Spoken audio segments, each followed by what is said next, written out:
Hello दोस्तों, आज की वीडियो में हम जानेंगे बॉयलर ऑपरेशन कैसे करते हैं डीसीएस सिस्टम से। यह एक रेफरेंस इमेज लिया हुआ है 100 टीपीएच बॉयलर का। ए, इसमें हम ये सीमेंस का स्काडा है। इसमें हम जानेंगे कि डीसीएस से ऑपरेशन कैसे करते हैं। बॉयलर डीसीएस ऑपरेशन, इसमें हम लोग कंट्रोल लूप को और सिस्टम फ्लो को जानेंगे। देखो, सबसे पहले बॉयलर में होता क्या है।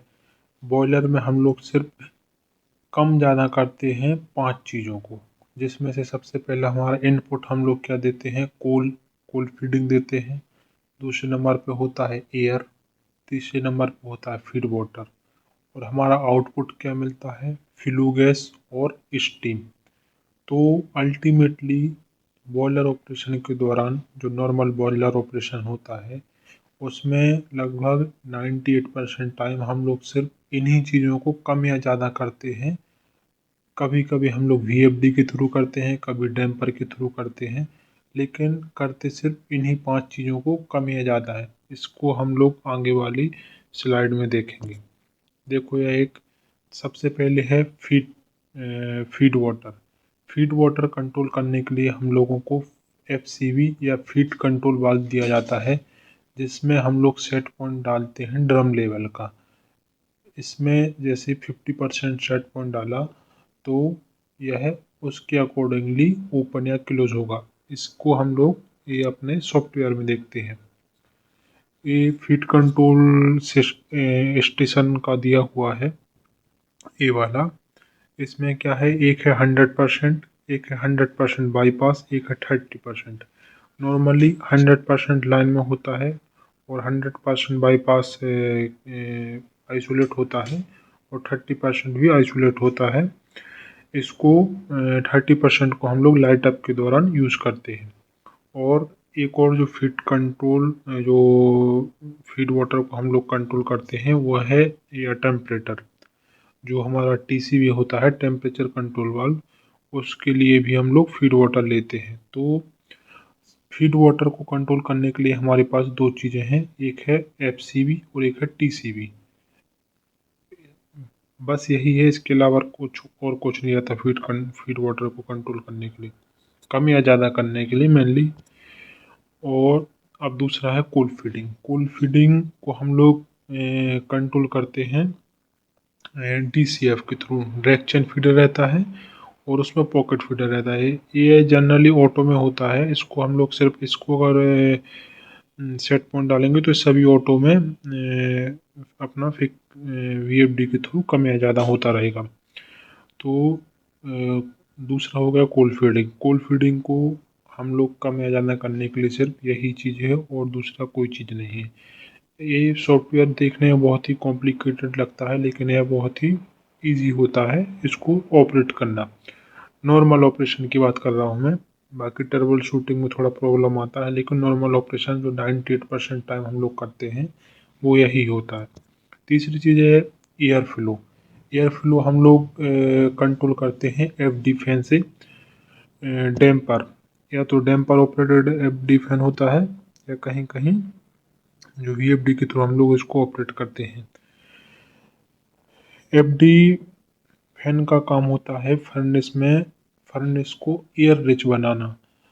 वो एयर हम लोग देख एयर मेंटेन करते हैं O2 को देखते। जैसे मान लो O2 हमारा डाउन जा रहा है, तो हम या तो कोल फीडिंग कम कर सकते हैं या एयर फ्लो को बढ़ा सकते हैं। तो जो एयर को कंट्रोल करने का मीडियम है वो है अपना एफडी फैन। तीन चीज़ें हो गई। चौथी चीज़ है हमारा फ्लू गैस। फ्लू गैस को हम लोग कंट्रोल करते हैं आईडी फैन के थ्रू। इसको हम लोग बैलेंस ड्राफ्ट क्रिएट करने के लिए यूज़ करते हैं। इसमें हम लोग -3 से -5 mmWC तक ड्राफ्ट को मेंटेन करते हैं। ये हमारा आईडी फैन है। इसमें वीएफडी ऑपरेटेड होता है, उसमें भी डैम्पर होता है। ये हमारा ड्राफ्ट है, इसको हम लोग -86 से, इसमें भी -0.86 दिखा रहा है, लेकिन हम लोग -3 से -5 mmWC तक मेंटेन करते हैं। तो हमारा 4 चीज़ें हो गया। पहला चीज़ तो मैंने बताया, फीड वाटर को कम ज़्यादा करना, वो एफसीवी से या टीसीवी से। एफसीवी से हम लोग फीड कंट्रोल वाला जो मैन होता है ड्रम लेवल का सेट पॉइंट डालते हैं। दूसरा बताया कोल फीडिंग को डीसीएफ के थ्रू कम या ज़्यादा करते हैं। तीसरा बताया एयर फ्लो को एफडी फैन के थ्रू कम या ज़्यादा करते हैं। चौथा है फ्लू गैस को हम लोग आईडी फैन के थ्रू कम या ज़्यादा करते हैं। 4 चीज़ें हो गई। 5वीं चीज़ है स्टीम फ्लो को हम लोग एमएसएसबी के थ्रू कंट्रोल करते हैं। एमएसएसबी के थ्रू कंट्रोल नहीं करते, वैसे एमएसएसबी का यूज़ होता है जब हम लोग बॉयलर को शट डाउन करते हैं तब। लेकिन बोल सकते हैं कि स्टीम को अगर कम ज़्यादा करना तो कूल फीडिंग के थ्रू होता है। कूल फीडिंग को अगर कूल फीडिंग को कम करेंगे तो फ्लो भी कम हो जाएगा, फीडिंग को बढ़ाएंगे तो फ्लो भी बढ़ जाएगा। और स्टार्टअप बेंट होता है जो उसके थ्रू भी हम लोग स्टीम को कम या ज़्यादा कर सकते हैं। छोटे बॉयलर रहते हैं उनमें स्टार्टअप बेंट की वजह से प्रेशर बढ़ रहा है तो स्टार्टअप बेंट को ओपन करके हम लोग प्रेशर को रिलीज कर सकते हैं। ये हमारा इसका एमएसएसपी का दिखाया गया है, ये स्टार्टअप बेंट है। तो देखा आपने, हम लोग सिर्फ 5 चीज़ें कंट्रोल करते हैं और इसमें इतनी सारी ट्रांसमीटर लगे हुए हैं कि हम लोगों को बहुत ही कॉम्प्लिकेटेड लगता है, लेकिन है सिर्फ 5 ही चीज़ें। तो जो नॉर्मल बॉयलर ऑपरेशन के दौरान हम लोगों को सबसे इम्पोर्टेंट चीज़ अगर होती है बॉयलर ऑपरेशन के दौरान अगर आप डीसीएस से कंट्रोल करते हैं, वह होता है ड्रम लेवल को मॉनिटर करना। और दूसरा मेरे हिसाब से सबसे इम्पोर्टेंट चीज़ होता है वो होता है O2%। जैसे हमारे यहाँ पर अभी 3.97 O2% है, ड्रम लेवल लगभग 45 के अराउंड है, और बेड टेम्परेचर सभी हेल्दी हैं, सिर्फ यहाँ पर 3 कंपार्टमेंट लाइन में है, 2 कंपार्टमेंट कटे हुए हैं। तो देखा आपने कि डीसीएस सिस्टम से ऑपरेट करना बहुत ही कॉम्प्लिकेटेड नहीं होता। स्टार्टिंग में अगर आप देखेंगे तो बहुत ही कॉम्प्लिकेटेड लगेगा, लेकिन अगर आप उसी स्क्रीन के सामने अगर आपको 8 घंटे बैठना है तो यह बहुत मतलब इजी लगने लगता है। लेकिन जब कभी प्रॉब्लम आती है, जैसे बॉयलर अचानक से बंद हो गया, तो वो है उसको चालू करने के लिए कैसे चालू करते हैं, कैसे कोल्ड स्टार्टअप करते हैं, इसको हम लोग आने वाले वीडियो में समझेंगे। ये हमारा लूप डायग्राम है। जैसे हमारा फीड वाटर एफसी है, फीड कंट्रोल वाल्व, और ड्रम लेवल से सेट पॉइंट लेता है।